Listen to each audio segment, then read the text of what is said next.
আমাদেরকে এখানে বসিয়েছে আল্লাহ পাকের শুকরিয়া। এই পৃথিবীর জমিনে একজন আল্লাহর ওলি এসেছিল, যার নাম হলো হাবিবে আজমি। জানার বাড়ি ছিল ইরাকে, জানার বাড়ি ছিল ইরাকের জমিনে। জানার পেশা ছিল সুদের ব্যবসা।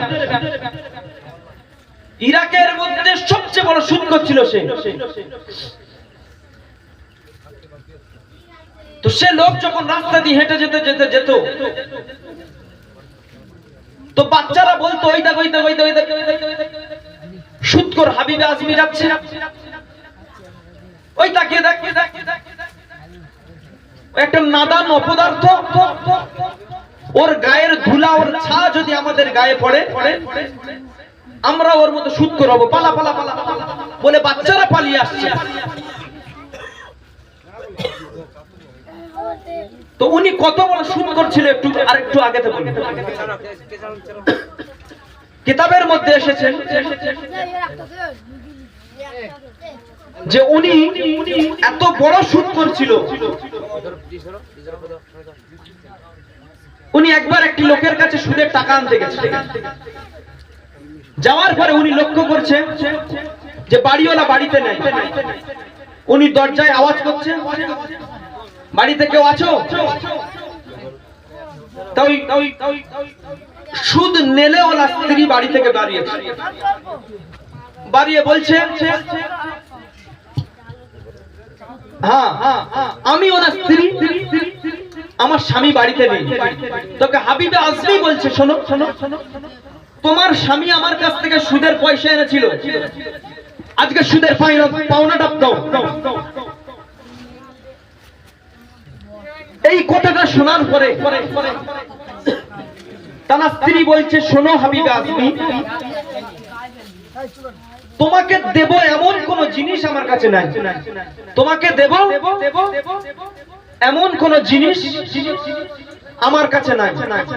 বলে বাড়িতে কি রয়েছে? এই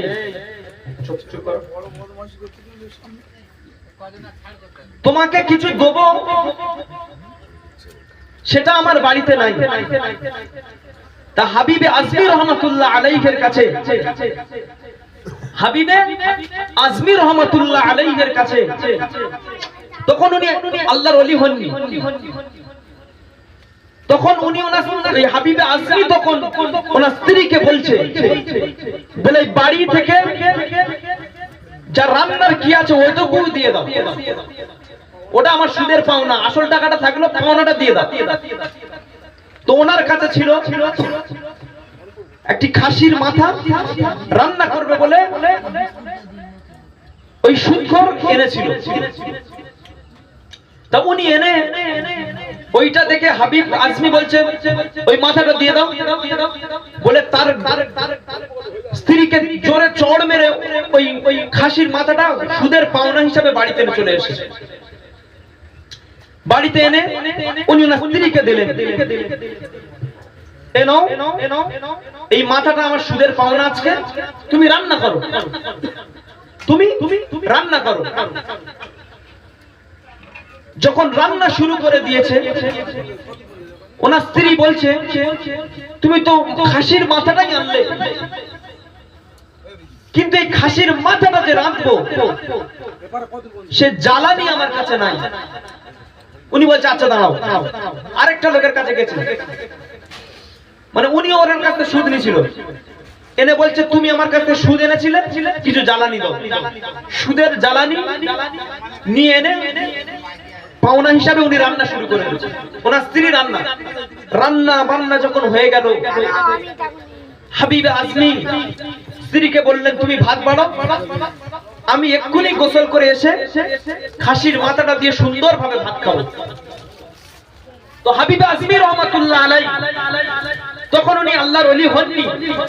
আমি এইটুকুই বোঝাচ্ছি উনি কত খারাপ মানুষ ছিলেন, আগে একটু লক্ষ্য করুন। উনি গোসল করে এসে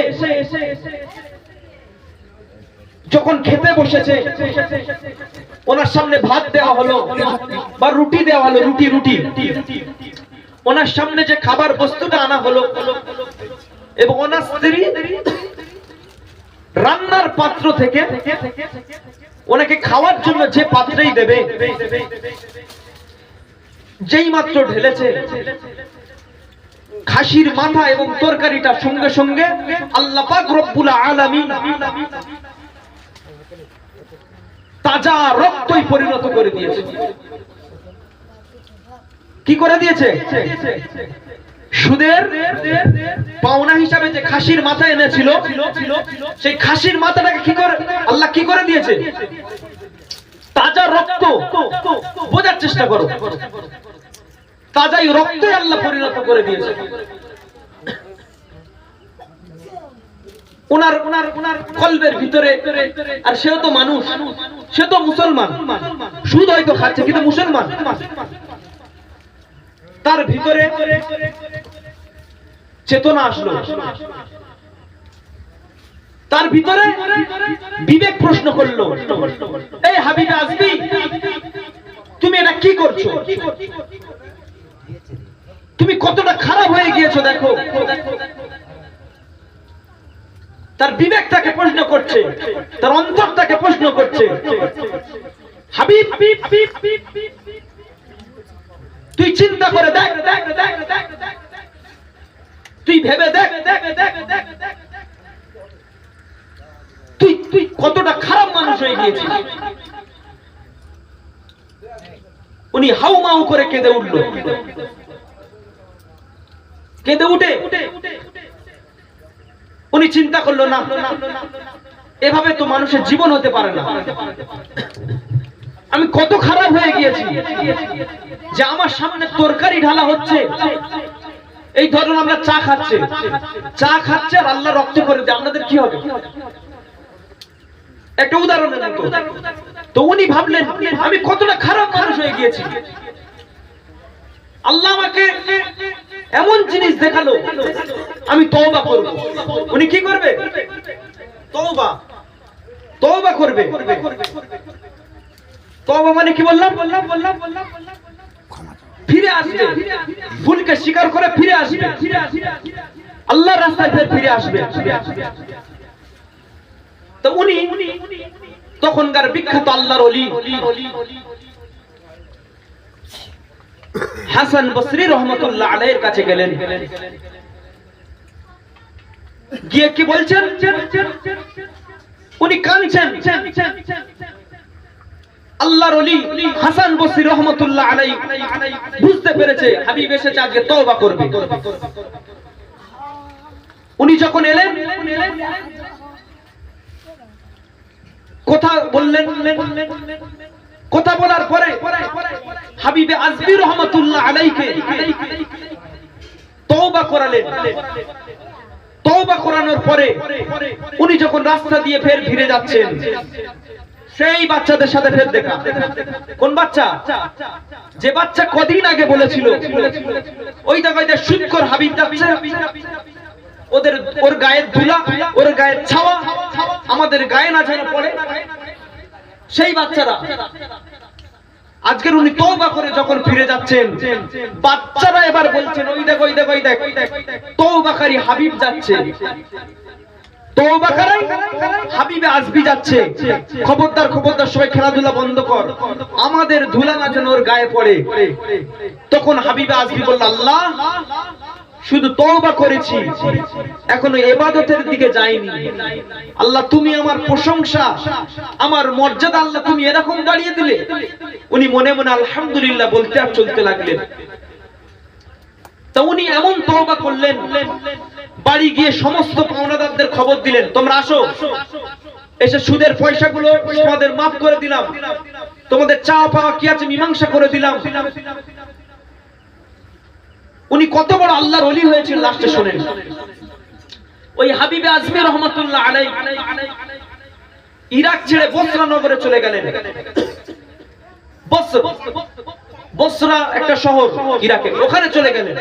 শহর পরিবর্তন করলেন, জায়গা পরিবর্তন করলেন, স্থান পরিবর্তন করলেন। গিয়ে অন্য জায়গায় বসবাস আরম্ভ করলেন।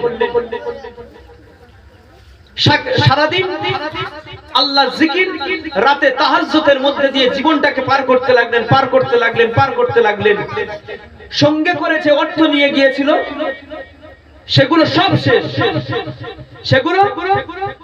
শেষ হয়ে গেল।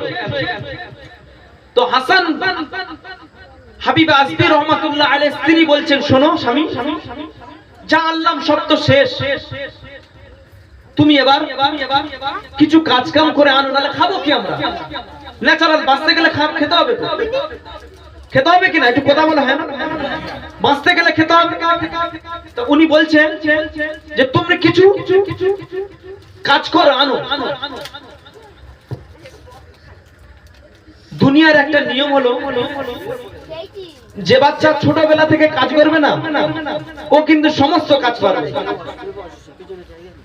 আর যে আরামায়েশে ছোটবেলা থেকে মানুষ হবে, ও যদি এক বালতি পানিও বয়, ওর কাছে কষ্ট মনে হবে কিনা? যে ছোটবেলাতে কাজ কাম করেছে, তার কিন্তু যদি মাটি কাটা কাজে, রঙের কাজে, যে কাজে বলবেন সে কাজে পারবে না।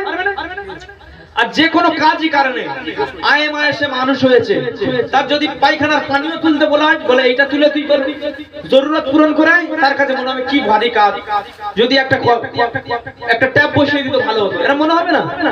এটা মানুষের সিস্টেম। তো উনি বললো আমি কাজ করব। তা উনি ওনার স্ত্রীকে বলতে লাগলো, শোনো, আমি এমন একজন ক্ষমতাশালীর কাছে কাজ করি না, তিনি 10 দিন পরে আমার মাইনের ব্যবস্থা করে দেবে, 10 দিন পরে আমার মজুরি, আমার হিসেব আমার দেবে। তা ওনার স্ত্রী বলে, তাহলে এই কটা দিন আমি একটু কষ্ট করে চালাই। তা ঘটনাক্রমে 10 দিন পরে কি হলো, হঠাৎ হাবিব আজমি মনে পড়লো, হায় আল্লাহ গো, ঘরে খাবার কিছু নেই, আল্লাহ তুমি একটা ব্যবস্থা করো। হাবিবে আজমি তওবা করার পর থেকে কিন্তু আল্লাহর কাছে চাইনি। আমি বলি যে একবার, যে আল্লাহর কাছে চাইছে, শুধু কি করেছে? ইবাদত করেছে। কি করেছে? ইবাদত করেছে। আল্লাহর কাছে চাইনি, জিকির আজকের করতে আল্লাহর কাছে হাত তুলেছে গুনাহ মাফির জন্য, কিন্তু নিজের চাহিদার জন্য কিছু চায় না ততক্ষণ। তো উনি আল্লাহর কাছে এমন করে কাঁদছেন। 10 দিন পরে হঠাৎ সন্ধ্যেবেলা ওনার ঘরের দরজাকে নাড়া দিচ্ছে, তখন উনি বাড়িতে নাই। ওনার স্ত্রীকে বলছেন, বলে শোনো, তোমার স্বামী যেখানে যার কাছে কাজ করে, যার দাসত্ব করে, তার তরফ থেকে এই নাও আটা নাও, মধু, ঘি, যা প্রয়োজন, খাসি, যা কিছু প্রয়োজন তুমি নিয়ে নাও। আর তোমার স্বামী এলে একটা কথা বলবে, তোমার স্বামী এলে তুমি জানিয়ে দেবে যে তার মালিক তার খুব ভালোবাসে, তার মালিক তার খুব ভালোবাসে। তার স্ত্রীকে বলে যাচ্ছে সেই যুবকটা, যে তোমার স্বামী এলে জানিয়ে দেবে তার মালিক তাকে খুব ভালোবাসে, আর তোমার প্রয়োজনে বস্তু তুমি নিয়ে নাও। রান্না বান্নার পরে যখন হাবিব আজমির সামনে আনা হলো, উনি বলছেন কি, ওনার স্ত্রী বলছেন, শোনো, ওই তুমি যার কাছে কাজ করো, স্ত্রী তো জানে না, বুঝতে পারেনি, রহস্যটা বুঝতে পারেনি, মেয়ে মানুষ তো।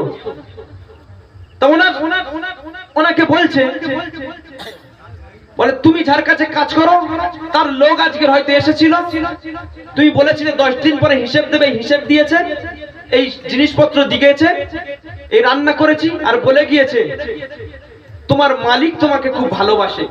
হাবিব আজমি খেতে খেতে চোখ থেকে পানি, আর আল্লাহর কাছে বলতে লাগলো, আল্লাহ আগে যদি জানতাম যে তোমার কাছে চাইলে, তোমার দাসত্ব করলে কোনদিন অভাব আসবে না, জান্নাতি খাবার খাওয়াবে আল্লাহ, আমি হাবিবে আজমি জীবনে খারাপ পথে চলতাম না, জীবনে খারাপ পথে চলতাম না, জীবনে ভুল পথে চলতাম না, সুদের ব্যবসা করতাম না। তা আমার মুসলমান ভাই বোনেরা একটু চিন্তা করো, জীবনে ভুল হতে পারে, জীবনে ভুল হতে পারে কিনা, হতে পারে, কিন্তু সব সময় ভুলের উপরে থাকা উচিত নয়, সব সময় ভুলের উপরে থাকা উচিত নয়। এখনো যারা ইসলাম থেকে দূরে, দিন ইসলাম থেকে দূরে, নামাজ থেকে দূরে, রোজা থেকে দূরে, হজ থেকে দূরে, মানে ইসলাম থেকে যারা দূরে, আল্লাহর ইবাদত থেকে যারা দূরে, আপনারা তওবা করে আল্লাহর রাস্তায় ফিরে আসুন। আল্লাহর রাস্তায় যদি আসতে পেরেছো, আল্লাহ পাক রব্বুল আলামিন, আল্লাহ পাক রব্বুল আলামিন দুনিয়া এবং আখিরাত আমাদের জন্য মঙ্গলময় করবে, কল্যাণময় করবে। আল্লাহ পাক রব্বুল আলামিন যে বান্দা তওবা করে, যে বান্দা তওবা করে, আমার আল্লাহ পাক রব্বুল আলামিন, যে আল্লাহ পাক রব্বুল আলামিন সে বান্দাকে ভালোবাসে।